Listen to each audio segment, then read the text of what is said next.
শরীয়তসম্মত উপায়। মানে কি? উদাহরণস্বরূপ, রিজিকের মালিক আল্লাহ সুবহানাহু ওয়া তাআলা, আমরা আল্লাহর উপর তাওয়াক্কুল করব। এর অর্থ এই নয় আমি ঘরে শুয়ে থাকবো আর বলবো আল্লাহর উপর ভরসা করে আছি, আল্লাহ আমাকে রিজিক আনে দিবেন না, এটি তাওয়াক্কুল নয়। তাওয়াক্কুল, আমি আল্লাহর উপর দৃঢ়ভাবে ভরসা করব, অতঃপর বৈধ পন্থায় আমি রুজি রোজগারের জন্য কাজে লাগব। এটা হলো শরীয়তসম্মত তাওয়াক্কুল।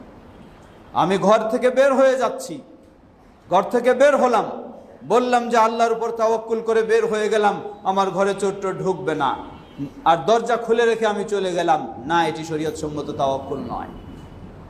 আমাকে ঘর থেকে বের হতে হবে, আল্লাহর নাম নিয়ে বের হব, সাধ্যপক্ষে দরজা বন্ধ করা, তালা দেওয়ার চেষ্টা করব, আর পূর্ণ আল্লাহর উপরে ভরসা রাখবো, এটার নাম হলো তাওয়াক্কুল।